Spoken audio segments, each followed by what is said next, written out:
bring up Reggie Lewis and obviously his tragic passing in 1993. I think Mhm. what Yep. made, I mean, it's tragic as it is, but like you mentioned, there was kind of that perfect bridge where Bird and McHale and Parrish are fading out, riding out to the Mhm. sunset. Yeah. And here you have this Yeah. young superstar, and then by his Yeah. side are you and guys like Brian Shaw, and Mm. they were set Yep. up.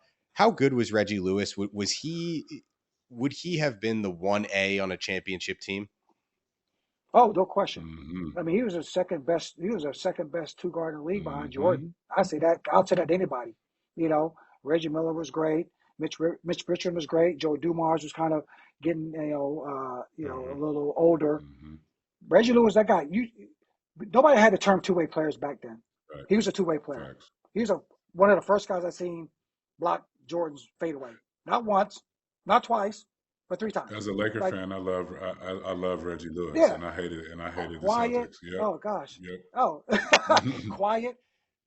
Like he'll have 40 points. You never knew. Wasn't demonstrably athletic, could play both ends of the floor. And I understand with the Celtics' legacy and history, there was always that guy in line. It was always that guy in line. It went from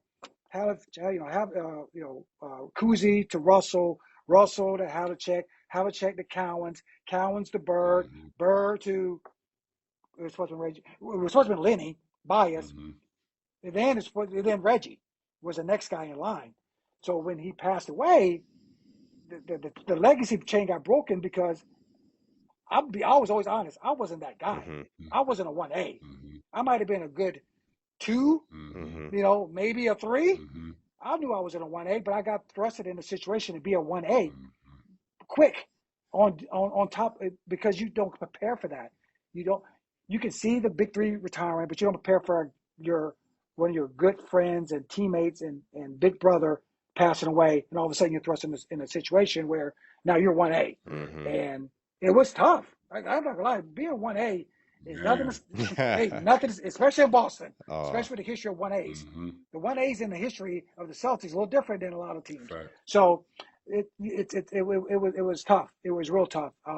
But yes, he was the guy. He could have been a 1A. He could have propelled the franchise further. We wouldn't have had this big struggle in the '90s until obviously late in the '90s with we drafted Antoine and Paul and those hmm. guys down the road. But yeah, he would have been that guy. And I say it to this day, you know, he was as good as a two-way player you could see. I look at his scoring prowess. Obviously we didn't shoot a lot of threes back then, but the same body, composition as a Kevin Durant. Mm-hmm. Hmm. He wears 35. Mm-hmm. He wore 35. Could score in bunches. Smooth. Smooth. Smooth. Smooth. Sweet Yep. shooter. We just call him sweet shooter. Mm-hmm. And he did it on both ends of the court. So you just hate to see that happen to somebody that has such a promising future. Not just the basketball part, but his legacy in Boston. He went to Northeastern. He did a Exactly. turkey giveaway. People loved him in Mm-hmm. Boston. I mean, people loved him in Boston because he was just an essence of just the next guy in line to carry the franchise through that '90s decade, and he got the opportunity to do it.